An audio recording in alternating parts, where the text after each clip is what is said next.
தைரியம் மூவிக்கு நம்ம வந்து நெகட்டிவிட்டி ஸ்ப்ரெட் பண்ணவே கூடாது. ஏன்னா இட்ஸ் அ பியூர் பேஷன். அந்த பையனோட பேஷன் வந்து அதுல தெரியுது. அவன் வேற எந்த கிரியேட்டர் மாதிரியோ இல்ல வேற யாரு அந்த கேவலமா பண்ணிட்டு ட்ரெண்ட் ஆகணுங்கிறக்காக ஆகுவாங்களே, அந்த மாதிரி அவன் எதுவுமே பண்ணல.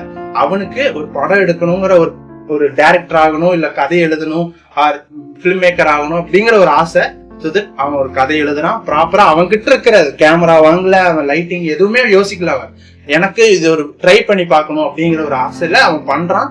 It's done well, it's good, it's super. அதே மாதிரி அவன் ஃப்ரெண்ட்ஸ் கூப்பிட்டு வச்சு அதை எல்லாத்தையும் ஆர்கனைஸ் பண்ணியிருக்கான். அது super. So that I am appreciating the தைரியம் மூவி. நீங்களும் அப்ரிஷியேட் பண்ணுங்க முடிஞ்ச அளவுக்கு. எதுவும் குறை சொல்லாதீங்க பெருசா. அதாவது குறை சொல்லுங்க, இப்படி பண்ணி தம்பி மாத்திக்க தம்பின்னு கமெண்ட்ஸ்ல சொல்லுங்களே தவிர நெகட்டிவா தம்பி டே நீ எல்லாம் ஒரு ஆளு நீ ஒரு ஆளு அப்படின்லாம் இது சொல்லாதீங்க. He done a good job. Full video கொடுத்துருக்கேன், போய் பாரு. சரியா? அதே மாதிரி இன்ஸ்டால பாக்குறவங்க பயோல லிங்க் இருக்கு, போய் பாரு. பத்தாமல